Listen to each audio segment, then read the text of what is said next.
Sa pinakadulo ng isang tahimik at liblib na nayon sa kabundukan ng Hilagang Luzon, may isang lumang bahay na yari sa kahoy at pawid na tila unti-unti nang nilalamon ng panahon.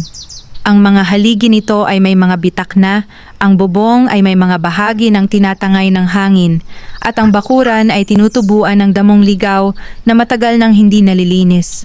Gayunman, sa kabila ng pagkasira at kalumaan, may isang bagay na hindi kailanman nawala sa bahay na iyon, ang init ng dalawang pusong nananatiling magkasama sa kabila ng lahat. Doon nakatira sina Mang Isko at Aling Sion, isang mag-asawang kapwa lampas 70 taong gulang.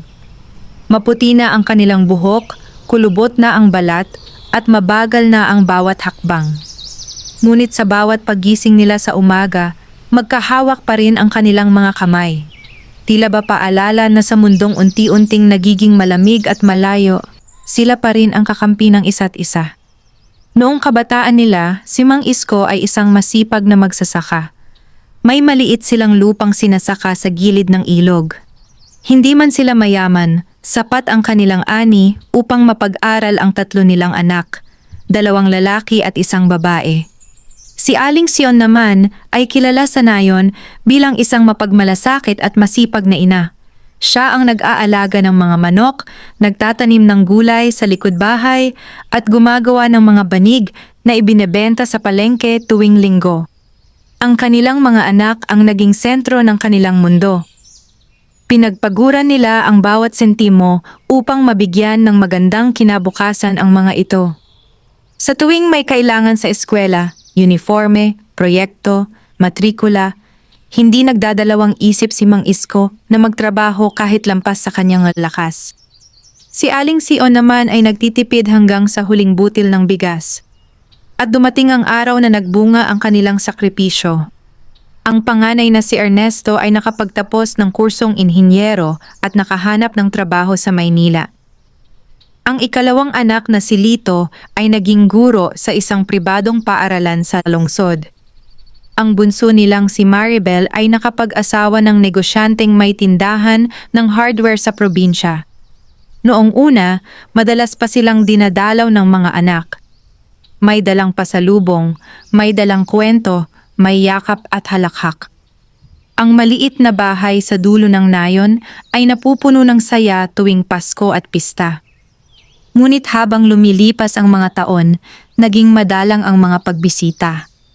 Naiintindihan ko naman, madalas sabihin ni Aling Sion sa asawa habang nakaupo sila sa papag tuwing hapon. May sarili na silang buhay, may mga pamilya na. Tahimik lamang si Mang Isko, nakatingin sa malayong kabundukan. Hindi siya sanay magreklamo, ngunit sa kaibuturan ng kanyang dibdib, may kirot na hindi niya maipaliwanag. Unti-unting naputol ang komunikasyon. Ang mga tawag ay naging mensahe na lamang at ang mga mensahe ay naging paminsan-minsang kumustahan tuwing may okasyon. Hanggang sa isang araw, tuluyan ang tumigil ang pagdating ng balita. Hindi naman nagalit ang mag-asawa. Hindi rin sila nanumbat. Ngunit sa bawat umaga na bumabangon sila at walang marinig na yabag ng mga apo, sa bawat gabi na walang tumatawag upang magtanong kung kumusta na sila, mas lalong lumalalim ang katahimikan sa kanilang tahanan. Isang tag-ulan, malakas ang buhos ng ulan at rumaragasa ang hangin mula sa kabundukan. Tumutulo ang bubong sa ilang bahagi ng bahay. Si Mang Isko, kahit nanginginig ang tuhod, ay pilit na inaakyat ang maliit na bangkito upang ayusin ang sirang bahagi ng pawid. Isko, bumaba ka na dyan. Baka mahulog ka pa, nag-aalalang sabi ni Aling Sion. Kaya ko pa, sagot niya, ngunit sa kanyang paggalaw ay halatang mabigat na ang katawan. Bigla siyang nadulas. Mabuti na lamang at nakahawak siya sa kahoy na haligi, ngunit napaupo siya sa sahig at napahawak sa kanyang dibdib. Agad lumapit si Aling Sion, nanginginig ang mga kamay. Isko, ayos ka lang ba? Konti lang to, mahinang tugon niya, ngunit maputla ang kanyang mukha. Sa sandaling iyon, malinaw sa kanilang dalawa ang katotohanang matagal na nilang iniiwasan. Hindi na nila kayang gawin ang lahat ng dati nilang nagagawa. Wala na ang lakas ng kabataan. Wala na ang sigla ng mga panahong puno ng pag-asa. Kinabukasan, sinubukan ni Aling Sion na tumawag sa panganay. Ilang beses siyang naghintay sa linya, ngunit walang sumagot. Nag-iwan siya ng mensahe. Ganoon din ang ginawa niya sa dalawa pa nilang anak. Lumipas ang 3 araw, ngunit walang tumugon. Sa unang pagkakataon, nakita ni Mang Isko ang luha sa mga mata ng kanyang asawa. Tahimik lamang itong tumutulo habang siya'y naghihiwa ng kamote para sa kanilang hapunan. Siguro abala lang sila, mahinang sabi ni Aling Sion, na tila ba kinakausap ang sarili. Lumapit si Mang Isko at hinawakan ang kanyang kamay.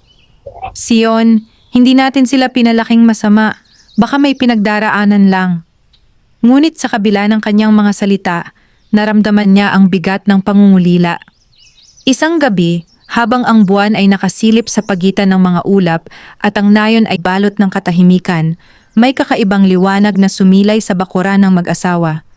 Hindi ito tulad ng ilaw ng lampara o ng buwan. Ito'y tila malambot at banayad, ngunit sapat upang magbigay ng kakaibang init sa paligid. Hindi ito napansin agad ng mag-asawa, sapagkat sila'y mahimbing na natutulog. Ngunit sa lilim ng matandang punong balete sa likod ng kanilang bahay, may isang nilalang na tahimik na nagmasid. Maliit ang kanyang anyo, halos kasing taas lamang ng isang batang 5 taong gulang. Ang kanyang mga mata ay kumikislap sa dilim, at ang kanyang balat ay tila may bahagyang ningning sa ilalim ng liwanag ng buwan. Siya ay isang duwende, isang nilalang na matagal ng bahagi ng mga alamat ng nayon, ngunit bihira nang makita ng mga tao. Matagal na niyang pinagmamasdan ang mag-asawa.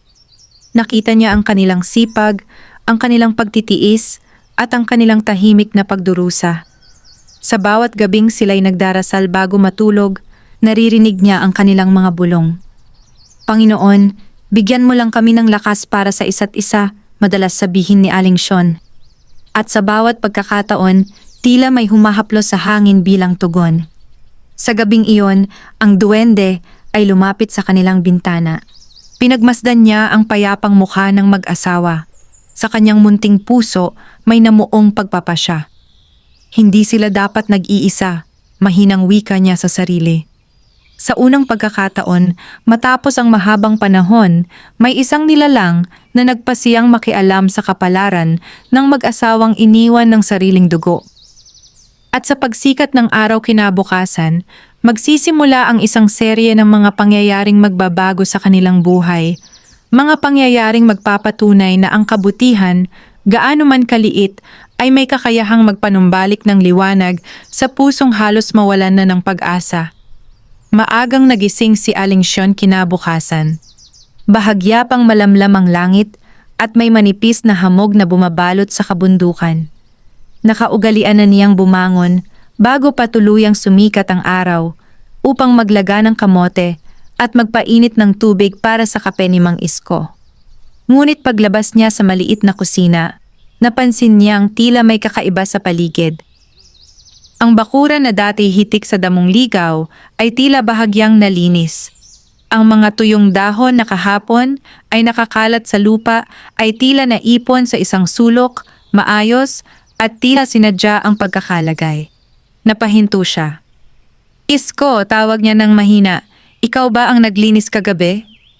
Lumabas si Mang Isko mula sa silid, hawak ang kanyang dibdib, ngunit nakangiti pa rin. Ako? Hindi na nga ako halos makatayo kahapon. Nagkatinginan sila. Hindi nila maipaliwanag ang nangyari. Marahil, naisip ni Aling Sion na paglaruan lamang sila ng paningin dahil sa liwanag ng umaga. Ngunit sa likod ng matandang punong balete, may 2 matang tahimik na nagmamasid. Hindi lingid sa kaalaman ng nayon ang kalagayan ng mag-asawa. Sa una, may ilang kapitbahay na nag-aabot ng tulong, kaunting bigas, ilang pirasong isda, o kaya'y sabaw na may gulay. Ngunit habang lumilipas ang panahon, ang malasakit ay napalitan ng bulungan. May mga anak naman pala sa Maynila. Minsang narinig ni Aling Sion sa palengke. Bakit hindi nila kinukuha? Baka may kasalanan din ang mga magulang, sagot ng isa.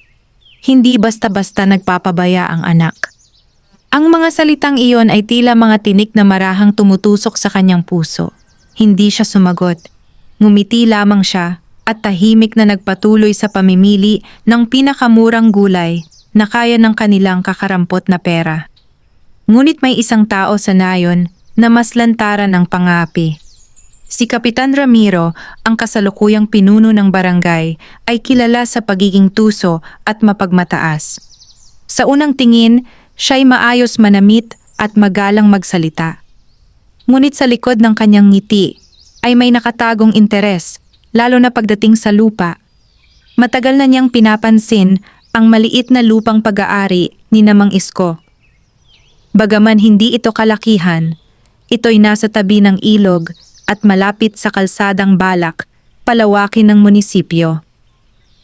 Ayon sa balita, tataas ang halaga ng mga lupang nakapaligid dito sa sandaling maisagawa ang proyekto. Isang hapon, habang nagpapahinga ang mag-asawa sa ilalim ng punong mangga, dumating si Kapitan Ramiro kasama ang dalawa niyang tauhan. "Magandang hapon, Mang Isko, Aling Sion," bati niya. May pilit ng ngiti. "Magandang hapon po, Kapitan," magalang na tugon ni Mang Isko. "Napadaan lang ako," sabi ng kapitan habang palingalinga sa paligid. "Napansin ko kasi ang kalagayan ng bahay ninyo. Mukhang kailangan na ng pagkukumpuni." "Opo," maikling sagot ni Aling Sion. "Alam ninyo," patuloy niya, "may balak ang munisipyo na paunlarin ang bahaging ito ng nayon. Baka mahirapan kayong manatili rito kung sakaling simulan na ang proyekto." Napakunot ang noo ni Mang Isko. "Proyekto po?" "Oo," sagot ng kapitan. "May mga investor na interesadong magtayo ng maliit na resort malapit sa ilog. Magandang oportunidad ito para sa nayon." Sandaling natahimik ang mag-asawa. Hindi nila lubos maunawaan ang ibig sabihin ng kanyang pagbisita. "Kung nais ninyo, dagdag ni Kapitan Ramiro, maaari kong bilhin ang lupa ninyo ngayon pa lang. Bibigyan ko kayo ng sapat na halaga para makalipat sa mas maayos na lugar." "Kapitan," mahinahong tugon ni Mang Isko, "ang lupang ito po ang tanging alaala namin sa aming mga magulang. Dito kami nagsimula. Dito rin sana namin nais magtapos." Bahagyang nagbago ang ekspresyon ng kapitan. "Huwag kayong magmatigas, Mang Isko. Hindi ninyo alam ang maaaring mangyari kapag nagsimula na ang proyekto. Baka wala na kayong makuha." Tahimik si Aling Sion, ngunit ramdam niya ang tensyon sa hangin. "Pag-iisipan po namin," sabi ni Mang Isko. Tumango ang kapitan, ngunit bago umalis ay may binitawan siyang salita na tila babala. "Ang panahon ay hindi palaging kakampi. Minsan, kailangang sumabay bago ka tuluyang maiwan." Nang makaalis ang mga bisita, tila mas mabigat ang paligid, umupo si Aling Sion at napahawak sa dibdib. "Isko, anong gagawin natin?" Hindi agad sumagot ang matanda. Tinitigan niya ang lupang minsang pinagyaman ng kanyang pawis at dugo. Dito niya tinuruan ang kanyang mga anak magtanim. Dito sila nagtawanan habang nag-aani ng palay. "Hindi ko ibebenta," mariin niyang sabi. "Hindi hanggat kaya ko pang tumayo." Ngunit hindi nagtagal. Nagsimulang maramdaman ng mag-asawa ang tahimik na panggigipit.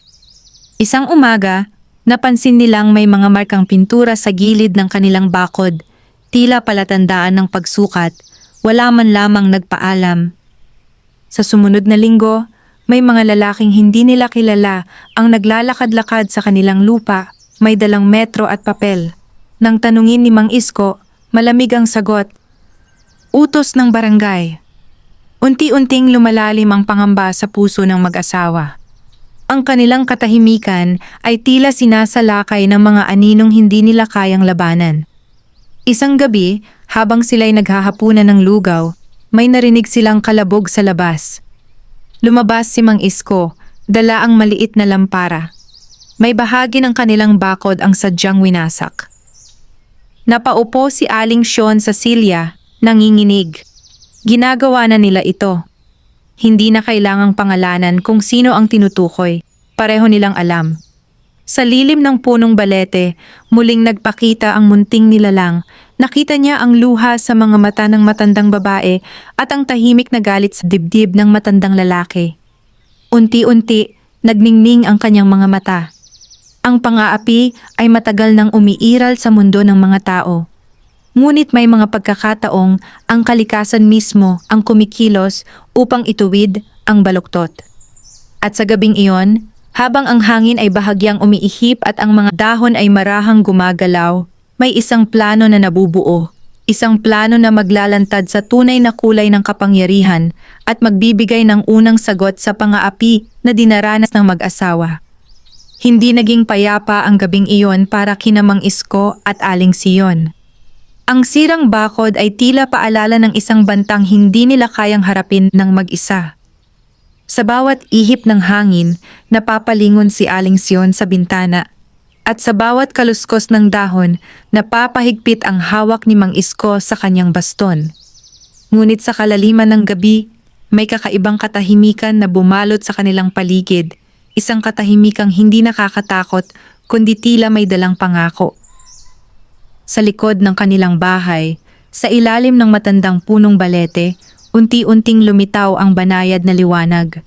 Hindi ito tulad ng liwanag ng lampara o ng buwan. Ito'y tila may sariling tibok, parang humihinga kasabay ng hangin. Mula sa liwanag na iyon ay sumibol ang isang maliit na anyo. Siya ang duwendeng matagal nang nagmamasid. Ang kanyang balat ay tila may bahagyang gintong ningning at ang kanyang mga mata ay kasing linaw ng tubig sa ilog. Ang kanyang kasuotan ay yari sa hibla ng damo at dahon, ngunit hindi ito pangkaraniwan, tila ba hinabi ng mismong kalikasan. Matagal na niyang pinagmasdan ang mag-asawa. Narinig niya ang kanilang mga dasal, nasaksihan ang kanilang pagtitiis, at nakita ang pang-aaping unti-unting pumapaligid sa kanila. Ngunit hindi basta-basta nakikialam ang mga nilalang na tulad niya sa mundo ng tao. May batas ang kanilang lahi.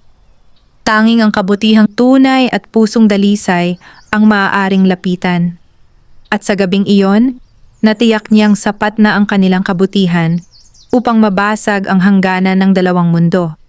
Sa loob ng bahay, nahimbing sa wakas si Aling Sion, bagaman may mga bakas pa ng luha sa kanyang pisngi. Si Mang Isko na may nakahiga, ngunit gising ang diwa, nakatitig sa kisame na may mga butas dulot ng tagal ng panahon. Biglang may marahang katok sa kanilang bintana. Hindi ito malakas, ngunit malinaw. Tumindig si Mang Isko, hawak ang lampara. "Sion," mahinang tawag niya. "May narinig ka ba?" Muling kumatok. 3 beses, banayad ngunit tiyak. Lumapit siya sa bintana at marahang binuksan ito. Sa una, wala siyang nakita kundi ang madilim na bakuran. Ngunit maya-maya, napansin niya ang isang munting liwanag sa paanan ng balete. Tila ito'y kumikislap ngunit hindi gumagalaw.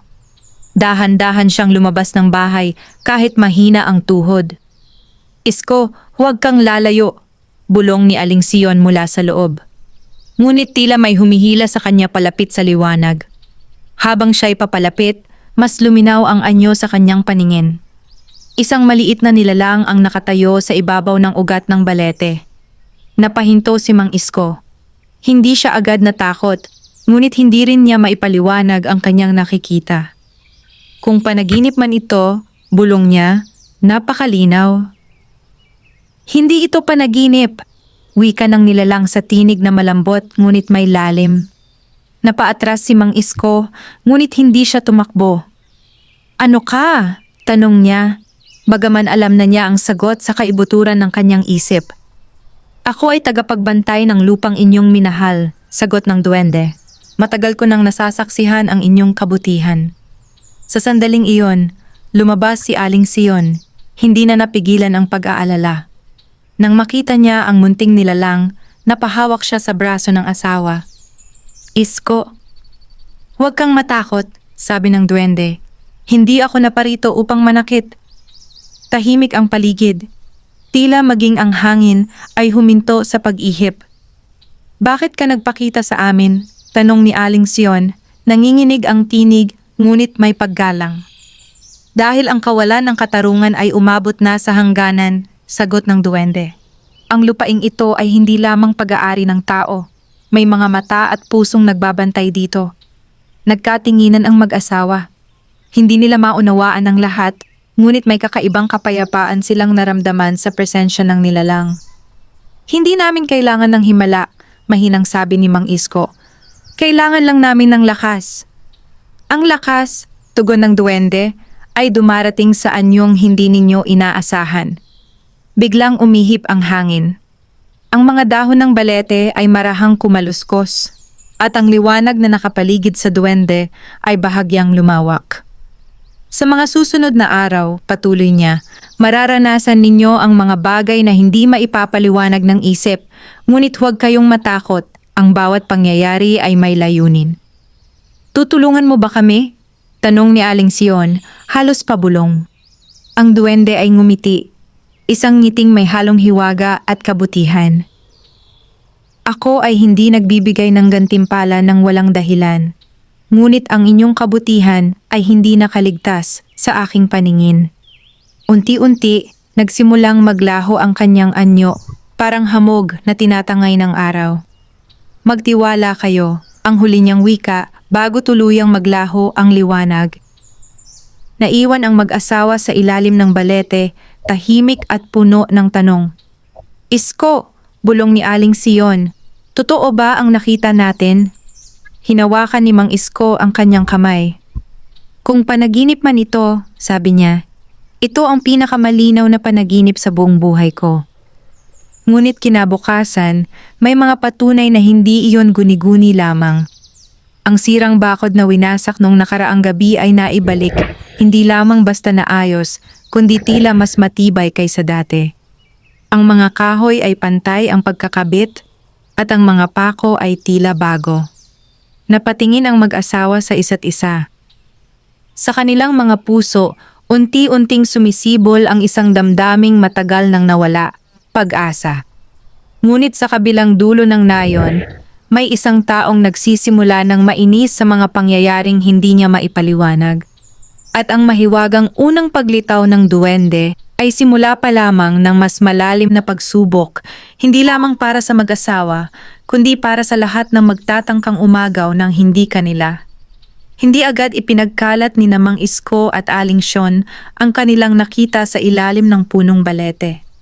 Sa edad nilang iyon, alam nilang madaling pagdudahan ang kwento ng matatanda, lalo na kung ito'y may kinalaman sa mga nilalang na hindi nakikita ng karaniwang mata. Ngunit ang bakod na magdamag na wasak at ngayoy tila bagong tayong muli ay hindi maikakailang patunay. Buong umaga, nakatayo si Mang Isko sa harap nito. Hinahaplos ang kahoy na tila ba sinusuri kung ito'y totoo. Ang mga pako ay maayos ang pagkakabaon, ang pagkakahanay ay pantay, at ang bawat tabla ay mas makinis kaysa sa dati.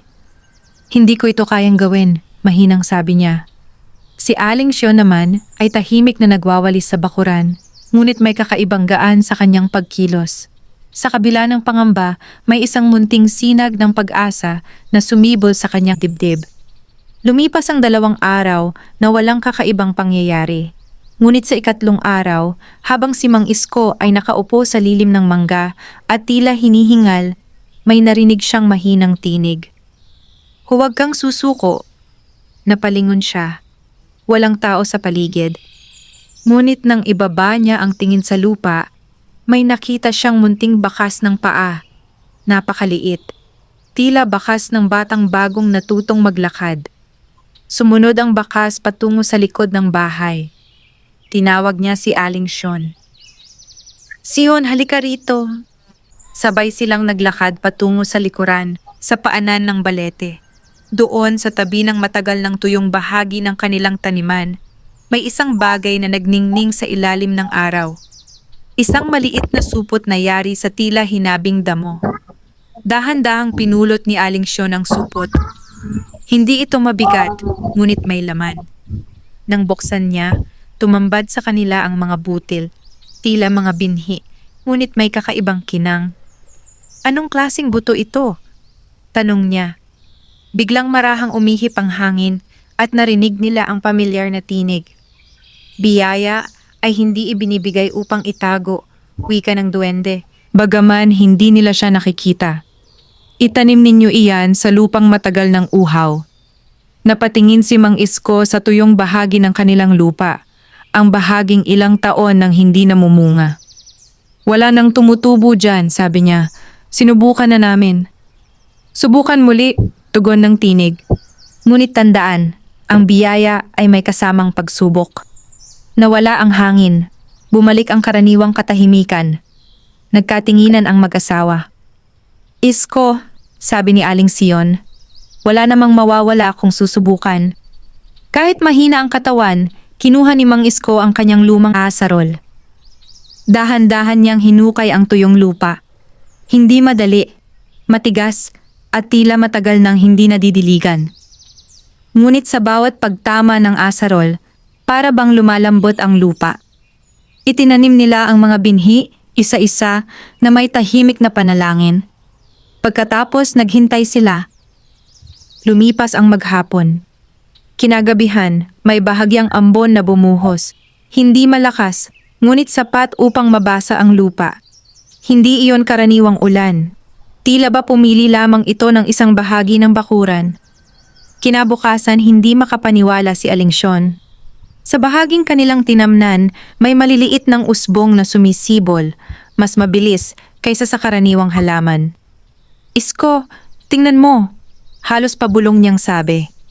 Lumapit ang matanda at ang kanyang mata ay napuno ng pagtataka. Sa loob lamang ng isang gabi, may mga berdeng dahon nang umuusbong mula sa lupa.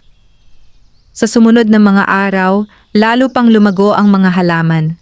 Hindi lamang ito karaniwang tanim. Ang mga dahon ay mas malapad, mas luntian, at tila may kakaibang sigla. Ngunit kasabay ng pagyabong ng kanilang taniman, may isa pang pangyayari. Isang umaga, dumating muli ang mga tauhan ng barangay. May dala silang mga papel at panukat. Kailangan na naming markahan ang lupa, sabi ng isa. Hindi pa kami pumapayag, sagot ni Mang Isko, mas matatag ang tinig kaysa dati. May utos na, malamig na tugon. Ngunit nang lapitan nila ang bahaging tinamnan ng mag-asawa, bigla silang napahinto. Ang lupa na dati tuyot at walang buhay ay ngayoy hitik sa lunti ang halaman. Hindi lamang iyon, may mga maliliit ng bunga na tila handa ng anihin. Paano nangyari ito? Bulong ng isa. Hindi sila makapagsukat ng maayos. Ang panukat na kanilang ginagamit ay tila paulit-ulit na nadudulas sa lupa. Ang mga markang pintura ay hindi dumikit sa bahagi ng taniman. Nabahala ang mga tauhan at nagpasiyang bumalik na lamang sa barangay. Nang gabing iyon, muling nagpakita ang duwende. Ngunit sa pagkakataong ito, hindi lamang sa mag-asawa. Lumapit siya sa paanan ng kanilang taniman at hinaplos ang mga dahon. Ang unang biyaya ay hindi lamang para sa inyo, sabi niya ng marahan. Ito'y pagsubok din. Pagsubok? Tanong ni Aling Sion. Oo, sagot niya. Kapag nakita ng iba ang inyong ani, may magtatangkang angkinin ito. Doon masusukat ang tibay ng inyong puso. Napayuko si Mang Isko. Hindi namin nais makipaglaban. Hindi lahat ng laban ay dinaraan sa dahas, tugon ng duwende. Minsan, ang katatagan ay sapat na sandata. Unti-unti, naglaho muli ang kanyang anyo. Kinabukasan, kumalat sa nayon ang balita tungkol sa himalang ani sa lupain ng mag-asawa. At sa bahay ni Kapitan Ramiro, may isang desisyong nabuo. Isang desisyong magdadala ng mas mabigat na pagsubok sa mag-asawang unang tumanggap ng biyaya. Ang unang regalo ng hiwaga ay dumating na. Ngunit ang tunay na hamon ay nagsisimula pa lamang. Hindi nagtagal, naging usap-usapan sa buong nayon ang biglaang pagyabong ng lupain ni Mang Isko at Aling Sion. Ang dating tuyong bahagi ng kanilang bakuran ay naging luntiang taniman na tila pinagpala ng kalikasan. Ang mga bunga ay mas malalaki, mas makukulay, at mas mabango kaysa sa karaniwang ani sa paligid. May mga kapitbahay na dumalaw upang magtanong kung anong pataba ang kanilang ginamit. May ilan namang tahimik lamang na nagmasid, may halong pagtataka at paghanga. Ngunit sa kabilang dulo ng nayon, sa loob ng maluwang na bahay ni Kapitan Ramiro, ang balita ay hindi tinanggap ng may tuwa. Nagkabunga? Tanong niya sa isa sa kanyang tauhan, halatang hindi makapaniwala. Opo, Kapitan. Hindi lamang po basta nagkabunga. Sinasabi ng mga tao na tila himala raw. Napahigpit ang hawak ng kapitan sa kanyang tasa ng kape. Walang himala. May sikreto lang. Matagal na niyang nais mapasakamay ang lupa ng mag-asawa. Ngunit ngayong may patunay na maaaring maging mahalaga ang bahaging iyon ng nayon, lalo siyang naging determinado. Ang interes na dati tahimik lamang ay naging matinding pagnanasa. Alamin ninyo kung ano ang ginawa nila, utos niya. At kung may tumutulong sa kanila. Sa mga sumunod na araw, may mga taong hindi pamilyar ang madalas makita sa paligid ng bahay ni Namang Isko. Kunwari napapadaan lamang, ngunit halatang nagmamasid. Napansin ito ni Aling Sion. Isko, parang may nagbabantay sa atin, bulong niya habang sila'y nag-aayos ng ani. Napapansin ko rin, sagot ng matanda. Ngunit wala tayong dapat ikatakot kung wala tayong ginagawang masama. Sa kabila ng kanyang sinabi, ramdam niya ang pagbigat ng sitwasyon. Ang mga mata ng nayon ay tila nakatuon sa kanila, hindi na lamang dahil sa awa, kundi dahil sa inggit. Isang hapon, dumating muli si Kapitan Ramiro, ngunit sa pagkakataong ito ay hindi na siya nagpakitang tao bilang maamong pinuno. Diretso siyang lumapit sa taniman. Magandang ani, sabi niya, pinipisil ang isang bunga. Salamat po, mahinahong sagot ni Aling Sion. Magkano ang ginastos ninyo rito? Tanong niya, tila sinusukat ang bawat sagot. Wala po kaming ginastos, sagot ni Mang Isko ng tapat. Nagtiwala lang kami sa lupa. Bahagyang ngumiti ang kapitan, ngunit hindi umabot sa kanyang mga mata ang ngiting iyon. Hindi basta-basta lumalago ang lupa ng ganyan, malamig niyang sabi. May kung anong ginagawa rito. Tanging pagtitiyaga lang po, sagot ni Aling Sion. Ngunit hindi nasiyahan ng kapitan. Ang kanyang pagnanais na makuha ang lupa. Sion. Ngunit hindi nasiyahan ng kapitan. Ang kanyang pagnanais na makuha ang lupa ay ngayon ay hinaluan na ng galit at inggit. Sa gabing iyon, habang tahimik ang paligid, may mga aninong gumalaw sa bakuran. May mga kamay na nagtangkang bunutin ang ilang halaman. May mga paa na dumurog sa ilang bahagi ng taniman. Ngunit bago pa man tuluyang masira ang mga ito, may malamig na hangin ang biglang umihip. Ang mga taong nagtatangkang manira ay napahinto. Ang lupa sa ilalim ng kanilang mga paa ay tila naging malambot, halos parang kumikilos. Ang mga ugat ng halaman ay tila bahagyang umangat, humarang sa kanilang mga hakbang. Umalis tayo rito, bulong ng isa, takot ang tinig. Sa ilalim ng balete, may dalawang matang kumikislap sa dilim. Hindi nagpakita ang duwende, ngunit malinaw ang kanyang presensya. Hindi niya hahayaang sirain ang unang biyayang ibinigay. Kinabukasan, napansin ni Namang Isko ang bahagyang gulo sa taniman. May ilang bahagi na tila tinangkang sirain, ngunit nanatiling buhay at matatag ang karamihan. Napaupo si Aling Sion, napahawak sa dibdib. Hanggang kailan ito, Isko? Tanong niya. Hanggat may gustong umagaw, sagot niya, mas mabigat ang tinig kaysa dati. Samantala si Kapitan Ramiro ay lalong nabalot ng inggit. Ang mga balitang kumakalat ay hindi na lamang tungkol sa ani. May mga bulong-bulungan na tila may basbas ang lupa ng mag-asawa na hindi basta-basta maaaring galawin. Para sa isang taong sanay masunod at masunod ang nais, ang ganitong sitwasyon ay hindi katanggap-tanggap.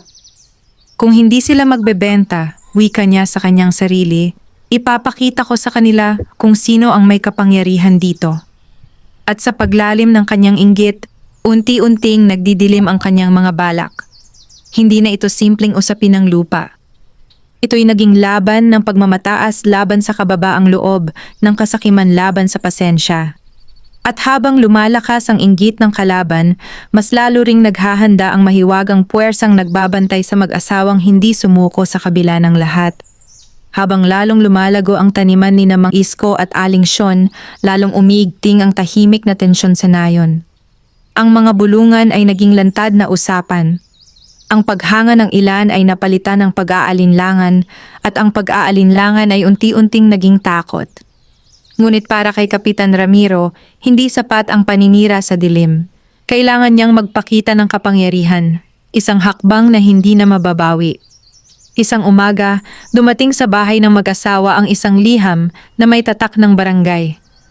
Nanginginig ang kamay ni Aling Sion habang binabasa ito.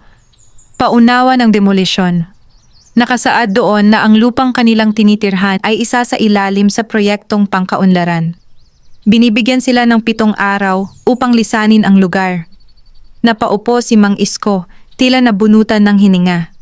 Hindi pa tapos ang usapan tungkol dito. Wala man lang konsultasyon, bulong ni Aling Sion, nangingilid ang luha. Sa unang pagkakataon, naramdaman nila ang tunay na bigat ng panganib. Hindi na ito simpleng pananakot o paninira sa taniman. Ito'y malinaw na pagtatangkang paalisin sila sa lupang minahal at pinaghirapan sa loob ng maraming dekada. Lumipas ang mga araw na puno ng pangamba. May mga tauhan ng barangay na pabalik-balik upang sukatin ang lupa. May ilang kapitbahay na umiwas na sa kanila, takot na madamay. Isko, sabi ni Aling Sion isang gabi, kung paalisin nila tayo, saan tayo pupunta? Hindi agad nakasagot ang matanda. Sa unang pagkakataon sa mahabang panahon, naramdaman niyang wala siyang sagot. Sa ika-6 na araw, may dumating na truck sa kalsadang malapit sa kanilang bahay. May dalang mga kahoy at kagamitan. Tila naghahanda na sa anumang mangyayari. Nabalot ng takot ang puso ni Aling Sion. Napahawak siya sa punong balete, tila naghahanap ng lakas.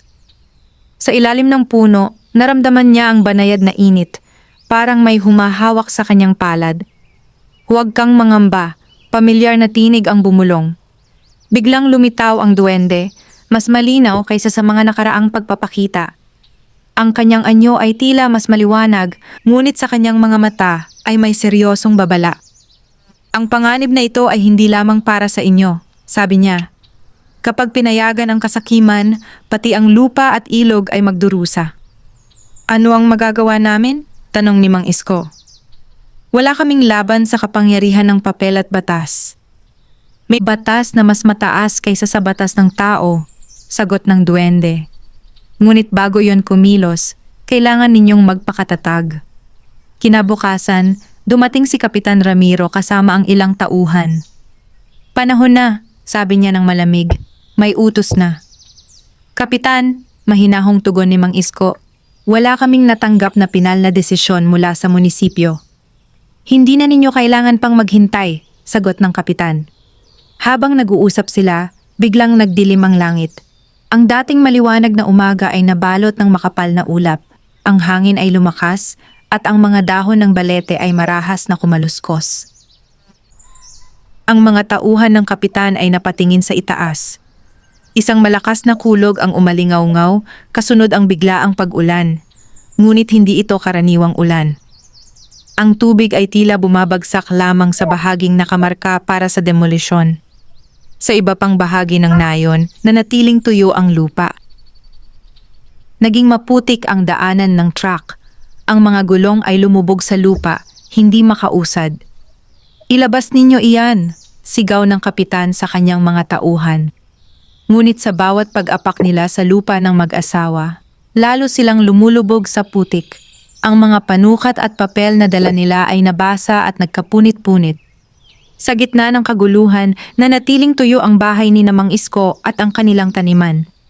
Ang mga kapitbahay na nakamasid mula sa malayo ay hindi makapaniwala sa kanilang nasasaksihan. Si Kapitan Ramiro ay napaatras, basa at maputla ang mukha. Hindi niya maunawaan ang nangyayari. Sa ilalim ng balete, ang duwende ay nakatayo, nakamasid. Hindi siya nakikita ng lahat, ngunit ang kanyang presensya ay ramdam sa ihip ng hangin at sa pagyanig ng lupa. Unti-unting humina ang ulan. Ang truck ay nanatiling nakabaon sa putik. Umalis muna tayo, bulong ng isa sa mga tauhan. Takot ang tinig. Napilitang umatras ang kapitan, dala ang galit at kahihiyan. Ngunit hindi pa tapos ang panganib. Nang gabing iyon, habang tahimik ang paligid, may narinig ang mag-asawa na kakaibang ugong mula sa ilog, parang tubig na rumaragasa. Lumabas sila at nakita nilang tumataas ang tubig sa ilog, tila nagbabantang umapaw. Isko, mahinang sabi ni Aling Sion. Ang ilog na matagal ng payapa ay tila nagagalit.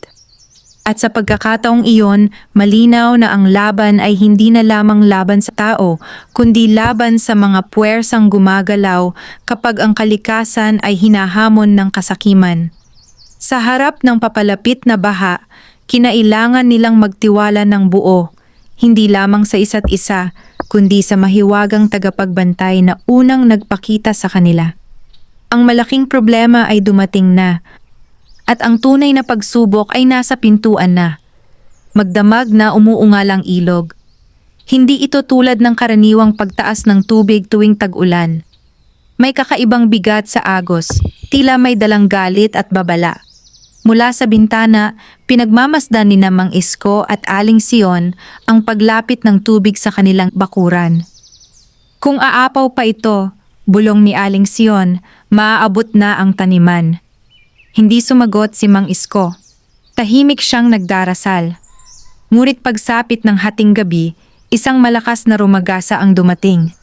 Ang tubig ay umapaw sa pampang at pumasok sa mababang bahagi ng kanilang lupa, doon mismo sa bahaging tinamnan ng mahiwagang binhi. Isko, sigaw ni Aling Sion. Lumabas sila sa ulan kahit malamig at mapanganib. Sa liwanag ng kidlat, nasilayan nila ang tanimang minsang naging simbolo ng pag-asa, ngayon ay nilalamon ng rumaragasang tubig. Ang mga luntiang dahon ay naputol, ang mga bunga ay tinangay, ang lupa ay nahukay at nagmistulang sugat. Hindi nila kayang pigilan ang baha. Wala silang sandata laban sa galit ng kalikasan. Sa loob ng ilang sandali, ang unang biyaya ay tila naglaho. Kinabukasan, nang humupa ang tubig, naiwan ang bakas ng pagkawasak. Ang bahaging dati hitik sa ani ay ngayoy putik at nagkalat na tangkay.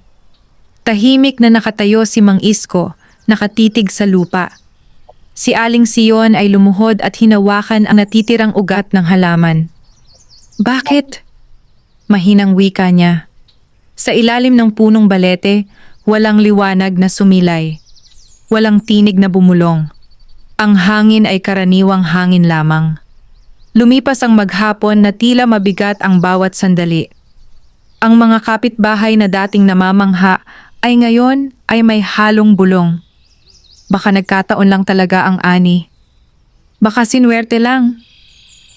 At sa kabilang panig ng nayon, may isang taong nakangiti. Hindi lahat ng bagay ay tumatagal, sabi ni Kapitan Ramiro sa kanyang sarili. Ang himala, kung mayroon man, ay may hangganan. Ngunit sa gabing iyon, habang tahimik ang paligid, naglakas loob si Mang Isko na lumapit muli sa balete. Kung ito man ay pagsubok, sabi niya sa dilim, handa kaming tanggapin, ngunit sana'y huwag mo kaming pabayaan. Tahimik ang gabi. Walang sagot. Walang liwanag. Sa unang pagkakataon mula nang magpakita ang duwende, tila nawala ang presensya nito. Lumipas ang 2 araw na walang pagbabago. Ang lupang minsang pinagpala ay nanatiling wasak. Wala nang tumutubong kakaiba. Wala nang mahiwagang paglago. Nagsimulang pumasok sa isip ni Aling Sion ang isang mabigat na tanong. Isko, baka nagkamali tayo. Baka hindi dapat tayo umasa sa biyayang hindi natin lubos na nauunawaan. Napatingin sa kanya ang matanda. Hindi tayo umasa sa himala. Nagtanim tayo, nagtiwala tayo. Ngunit kahit siya, may bahid ng pangamba sa dibdib. Sa ikatlong gabi, habang sila'y nagdarasal bago matulog, may marahang ihip ng hangin na pumasok sa kanilang silid. Ngunit hindi ito tulad ng dati. Wala itong dalang liwanag, kundi isang pakiramdam ng pag-alis.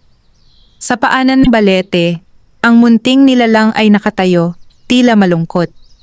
Ang biyaya ay hindi palaging pananatili, bulong niya sa sarili. Minsan, ito'y kailangang bawiin upang ang puso ay masubok. Hindi niya iniligtas ang taniman sa baha. Hindi niya pinigilan ang pagkawala. Sapagkat ang unang biyaya ay hindi ang mga bunga. Ito'y ang pag-asa. At ngayon, sinusukat kung ang pag-asang iyon ay nakaugat sa ani o sa kanilang pananampalataya. Kinabukasan, nagising ang mag-asawa na may mabigat na katahimikan sa paligid. Walang kakaibang bakas sa lupa. Walang himalang sumibol. Ang biyaya ay tila ganap nang nawala. Ngunit sa gitna ng kawalan, may isang bagay na hindi nawala, ang kanilang pagkakapit-bisig. Kung magsisimula tayo muli, sabi ni Mang Isko, magsisimula tayo ng magkasama. At sa ilalim ng tila ordinaryong lupa, may isang munting ugat na hindi tinangay ng baha, nakatago, naghihintay. Ang pagkawala ng biyaya ay hindi katapusan. Ito ang simula ng mas malalim na pagsubok. Ang pagkawala ng biyaya ay nagdulot ng panibagong katahimikan sa bakuran ni Mang Isko at Aling Syon. Wala nang lunti ang dahon na kumikislap sa umaga. Wala nang mga kapitbahay na nag-uusisa tungkol sa himalang ani. Ang lupa ay tila bumalik sa dati, payak, tahimik at sugatan. Ngunit sa puso ng mag-asawa, may nagbago. Hindi na sila naghihintay ng himala. Nagsimula silang magbungkal muli ng lupa kahit mabigat ang katawan at masakit ang mga kasukasuan. Walang mahiwagang binhi, walang bulong ng hangin, tanging sipag at pagtitiyaga. Kung may tutubo man, sabi ni Mang Isko, ito'y bunga ng ating pawis. Sa kabilang panig ng nayon, si Kapitan Ramiro ay lalo pang naging matapang. Sa kanyang paniniwala, ang pagkawala ng ani ay patunay na wala namang espesyal sa lupa ng mag-asawa. Panahon na upang tapusin ito, wika niya sa kanyang mga tauhan. Bukas, isasagawa ang demolisyon. May pahintulot na mula sa itaas. Hindi alam ng mag-asawa ang planong ito, ngunit kinabukasan, maagang nagising ang buong nayon sa ingay ng makina at truck. Huminto ang mga sasakyan sa harap ng kanilang bahay. Lumabas si Mang Isko, hawak ang kanyang baston. Si Aling Syon ay nasa likod niya, tahimik ngunit matatag. May utos na, sabi ng isa sa mga tauhan, hawak ang papel. Kailangan na ninyong lisanin ang lugar. Hindi pa tapos ang usapan tungkol dito, sagot ni Mang Isko. Wala nang dapat pag-usapan, malamig na tugon ni Kapitan Ramiro habang bumababa mula sa sasakyan. Ito'y para sa kaunlaran. Sa sandaling iyon, tila sumikip ang hangin. Ang mga kapitbahay ay nagtipon sa malayo, tahimik na nanonood. Walang gustong magsalita, walang gustong makialam. Lumapit ang mga tauhan sa bakod. At doon nagsimula ang laban. Hindi ito laban ng suntukan o sigawan. Tumayo si Mang Isko sa harap ng kanilang pintuan. Hindi kami aalis, mariin niyang sabi. Ilayo ninyo siya, utos ng kapitan. Ngunit bago pa man makalapit ang mga tauhan, biglang umihip ang hangin. Malakas, paikot, tila may sariling direksyon. Ang langit ay nagdilim. Ang punong balete ay marahas na gumalaw, ang mga ugat nito ay tila bahagyang umangat mula sa lupa. Naramdaman ng lahat ang pagyanig, hindi malakas, ngunit sapat upang mapaatras ang mga tao. Anong nangyayari? Sigaw ng isa. Sa paanan ng balete, may liwanag na sumilay, mas maliwanag kaysa sa dati. Mula rito, lumitaw ang duwende. Sa pagkakataong ito, hindi na siya banayad lamang. Ang kanyang anyo ay tila may dalang kapangyarihan ng lupa at hangin. Nakalimutan ninyo, wika niya, ang tinig ay malinaw at umaalingaw-ngaw sa paligid, na ang lupang ito ay hindi lamang pag-aari ng kasakiman. Napaatras ang mga tauhan, takot ang mga mata. Si Kapitan Ramiro ay namutla ngunit pilit na nagpakatatag. Mga panlilinlang lamang ito. Ngunit sa sandaling iyon, ang lupa sa ilalim ng kanyang mga paa ay bahagyang lumubog. Hindi siya nasaktan, ngunit sapat upang mawalan siya ng balanse at mapaluhod. Ang ilog sa di kalayuan ay umalingaw-ngaw, tila sumasang-ayon sa hiwaga. Ang mga papel na hawak ng mga tauhan ay tinangay ng hangin at nagkalat sa putik. Ang tunay na laban, patuloy ng duwende, ay hindi para sa lupa, kundi para sa puso. Napatingin ang duwende kina Mang Isko at Aling Syon. Handa ba kayong ipaglaban ang tama kahit wala na ang biyaya? Hindi sila nag-atubili. Oo, sabay nilang sagot. Sa sandaling iyon, ang hangin ay tila kumalma. Ang pagyanig ay huminto. Ngunit ang presensya ng duwende ay nanatiling malinaw. Ang kapangyarihang hinahangad mo, sabi niya kay Kapitan Ramiro, ay walang saysay kung wala kang katarungan. Ang kapitan ay hindi makapagsalita. Ang kanyang mga tauhan ay umatras. Ang takot ay mas malakas kaysa sa utos. Sa harap ng buong nayon, nabasag ang imahe ng kanyang awtoridad. Hindi siya natalo ng dahas. Natalo siya ng hiwagang hindi niya kayang kontrolin at ng tapang ng dalawang matandang hindi umurong. Unti-unting naglaho ang liwanag. Ang duwende ay naglaho rin, ngunit iniwan ang isang katahimikang puno ng kahulugan. Ang laban ay naganap, at sa gitna ng unos, ang mag-asawa ay nanatiling nakatayo, hindi dahil sa biyaya, kundi dahil sa kanilang paninindigan. Ngunit ang bawat laban ay may kapalit. At ang susunod na kabanata ay magpapakita kung sino ang tunay na magwawagi at ano ang magiging kapalaran ng mga pumili ng kasakiman. Pagkatapos ng pangyayaring nasaksihan ng buong nayon, tila nag-iba ang ihip ng hangin sa kanilang pamayanan. Ang dating tahimik na mga bulungan ay napalitan ng malinaw na pag-uusap. Ang mga mata na dati umiiwas ay ngayoy may halong paggalang tuwing mapapatingin kina Mang Isko at Aling Sion. Si Kapitan Ramiro ay hindi na muling nagpakita kinabukasan. Kumalat ang balita na ipinatawag siya sa munisipyo matapos makarating sa mas mataas na tanggapan ang ulat tungkol sa biglaang pagtatangkang demolisyon ng walang wastong proseso. May ilang testigo mula sa nayon ang naglakas loob magsalita. Hindi nila nabanggit ang tungkol sa duwende sapagkat hindi lahat ay nakakita, ngunit malinaw nilang sinabi ang pagmamadali at panggigipit. Sa unang pagkakataon, ang kapangyarihan ni Kapitan Ramiro ay nasuri. Lumipas ang ilang araw at isang opisyal na liham ang dumating, ngunit hindi ito paunawa ng demolisyon. Ito'y kautosang nagsasaad na pansamantalang ititigil ang proyekto hanggat hindi naaayos ang mga dokumento at malinaw ang pahintulot ng mga residente. Kasama rin dito ang paanyaya para sa isang bukas na pagpupulong ng barangay. Nang basahin ito ni Mang Isko, tahimik siyang napaupo.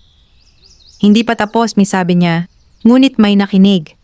Samantala, si Kapitan Ramiro ay humarap sa konseho. Ang kanyang mga desisyon ay kinwestiyon. Ang mga papeles na kanyang isinumite ay may mga kakulangan. Ang ilang pangako sa mga investor ay hindi dumaan sa tamang consultation. Ang parusang ipinataw ay hindi agad pagkakatanggal sa tungkulin, ngunit malinaw ang babala. Siya'y inilagay sa ilalim ng investigasyon at pansamantalang inalisan ng kapangyarihang magdesisyon tungkol sa proyekto. Ang mga taong dating takot sa kanya ay nagsimulang magsalita. Sa nayon, unti-unting bumalik ang katahimikan. Isang hapon, habang nakaupo sina Mang Isko at Aling Sion sa ilalim ng mangga, may mga kapitbahay na lumapit. May dalang bigas ang isa, may dalang mga punla ang isa pa. Hindi namin kayo dapat pinabayaan, sabi ng isang matandang lalaki. Nakita namin kung paano kayo tumayo para sa lupa. Hindi sumagot si Mang Isko agad. Tumingin siya kay Aling Sion at sa kanyang mga mata ay may luha. Ngunit hindi ito luha ng lungkot. Hindi namin ito ginawa para sa amin lamang, sagot niya. Para ito sa lahat ng may tahanan dito. Sa gabing iyon, muling nagpakita ang duwende, ngunit hindi na kasing ningning ng dati. Ang kanyang anyo ay payapa. Ang gantimpala, wika niya, ay hindi lamang ani o kayamanan. Ito'y pagkilala sa katotohanan. Salamat, mahinang sabi ni Aling Sion. Ngunit umiling ang duwende. Ang inyong katatagan ang nagdala sa inyo rito. Ako'y nagbantay lamang. Lumapit siya sa bahaging winasak ng baha. Doon, sa ilalim ng tila ordinaryong lupa, may munting usbong na muling sumisibol. Hindi kasing dami ng dati, ngunit mas matatag ang ugat. Ang tunay na biyaya, patuloy niya, ay yaong hindi basta-basta tinatangay. Sa kabilang banda, ang parusa kay Kapitan Ramiro ay hindi lamang administratibo. Unti-unting nawala ang tiwala ng mga tao sa kanya. Ang mga dating kaalyado ay lumayo. Ang kanyang pangalan na dati binibigkas ng may takot ay ngayon may halong pagdududa.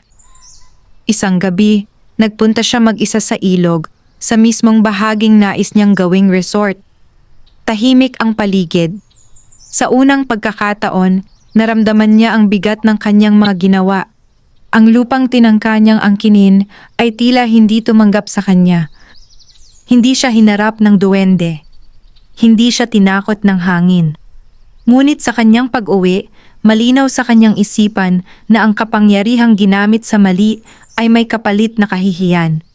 Sa bahay sa dulo ng nayon, hindi na marangya ang bakuran ni Namang Isko at Aling Syon. Wala nang himalang ani na humahakot ng pansin. Ngunit may bagong simula. Ang mga kapitbahay ay nag-alok ng tulong sa pagsasaayos ng bahay. May mga kabataang nagboluntaryong ayusin ang bakod. May mga kababaihang nagdala ng pagkain. Ang dating mag-asawang tila iniwan ng mundo ay muling naging bahagi ng komunidad. At sa pusong minsang sugatan, may umusbong na kapayapaan. Ang gantimpala ay hindi ginto o lupa. Ito'y dignidad na naibalik. At ang parusa ay hindi kulungan o galit. Ito'y pagkawala ng tiwala at kapangyarihang ginamit sa mali. Sa paglipas ng unos, ang balanse ay unti-unting naibalik. Ngunit may isang aral pang kailangang ihayag, isang wakas na magbibigay liwanag sa lahat ng nangyari. Lumipas ang mga buwan matapos ang unos na minsang gumimbal sa buong nayon. Ang ilog ay bumalik sa kanyang payapang agos. Ang punong balete ay muling naging tahimik na tagamasid. At ang maliit na bahay sa dulo ng nayon ay nanatiling nakatayo. Hindi na lamang bilang isang tahanan, kundi bilang sagisag ng katatagan. Hindi na muling nabanggit ang proyekto ng resort. Ang mga opisyal mula sa munisipyo ay nagsagawa ng maayos na konsultasyon at sa huli, napagkasunduang panatilihin ang bahaging iyon ng nayon bilang protektadong lugar upang hindi masira ang ilog at kalikasan. Si Kapitan Ramiro ay tuluyang naalis sa tungkulin makalipas ang ilang buwan matapos mapatunayang may mga pagkukulang at pagmamadali sa kanyang mga hakbang. Hindi siya ikinulong, ngunit tahimik siyang namuhay sa nayon, malayo sa kapangyarihang dati niyang hinawakan. Ang kanyang parusa ay ang mabagal na pagbabalik ng respeto na minsan niyang inabuso. Sa kabilang banda, ang buhay ni Namang Isko at Aling Syon ay hindi naging marangya. Hindi sila yumaman. Hindi rin bumalik ang mahiwagang ani na minsang humanga sa lahat. Ngunit may bumalik na mas mahalaga. Isang umaga, habang si Mang Isko ay nagdidilig ng kanilang bagong tanim na gulay, mga karaniwang buto lamang na ibinigay ng kapitbahay, napansin niyang mas malusog ang lupa. Hindi ito kasing himala ng dati, ngunit mas madali na itong bungkalin. Parang may nabago, sabi niya. Baka tayo ang nabago, mahinang sagot ni Aling Sion, nakangiti. Unti-unting dumalaw ang kanilang mga anak. Hindi dahil sa himala. Hindi dahil sa balitang kumalat. Kundi dahil may nakarating na kwento sa kanila. Kwento ng paninindigan, ng tapang, at ng halos pagkawala ng kanilang mga magulang. Ang panganay na si Ernesto ang unang dumating. Tahimik siyang tumayo sa harap ng bahay, tila may dalang bigat ng konsensya. Inay, itay, mahina niyang bati. Hindi galit ang sumalubong sa kanya. Yakap. Sumunod ang dalawa pa nilang anak. May paghingi ng tawad, may pangakong hindi na sila pababayaan. Hindi naging perpekto ang pagbabalik, ngunit nagsimula ang paghilom. Isang hapon, habang magkakasamang nakaupo ang pamilya sa ilalim ng mangga, muling umihip ang banayad na hangin mula sa balete. Hindi nagpakita ang duwende. Ngunit naramdaman nila ang presensya ng isang tahimik na pagbabantay. Sa lilim ng puno, may isang munting usbong na tuluyang tumubo, hindi kasing bilis ng dati, ngunit mas matibay ang tangkay. Sa pagkakataong iyon, naunawaan ni Mang Isko ang tunay na kahulugan ng lahat. Ang unang biyaya ay hindi ang ani. Ang pagkawala ay hindi kaparusahan. Ang laban ay hindi laban ng tao laban sa hiwaga. Ito'y laban ng puso laban sa takot, ng katapatan laban sa kasakiman. Ang aral ay malinaw. Ang lupa ay tumutugon sa pag-aaruga, hindi sa pag-angkin. Ang kapangyarihan ay pansamantala, ngunit ang kabutihan ay may ugat na mas malalim kaysa sa anumang proyekto o papel. At ang pamilya, gaano man kalayo ang marating, ay may tahanang babalikan kung ang puso ay bukas sa pagpapatawad. Sa huling gabi ng taon, nagdasal ang mag-asawa sa ilalim ng balete. Salamat, sabi ni Aling Sion, hindi sigurado kung kanino niya iniaalay ang salita, sa Diyos, sa kalikasan, o sa mahiwagang nilalang na minsang nagbantay sa kanila. Sa hangin, may tila mahinang tugon. Ang duwende, mula sa kanyang tagong mundo, ay ngumiti. Hindi na niya kailangang magpakita. Natupad na ang layunin. Sa dulo ng nayon, ang maliit na bahay ay hindi na simbolo ng pag-iisa. Ito'y naging tahanan ng pag-asa. At sa paglipas ng mga taon, ang kwento ng mag-asawang matanda na tinulungan ng mabuting duwende ay naging bahagi ng alamat ng kanilang lugar. Hindi bilang kwento ng himala, kundi bilang paalala na sa gitna ng pang-aapi at panganib, ang pusong matatag at marunong magpatawad ang tunay na nagtatagumpay. Wakas.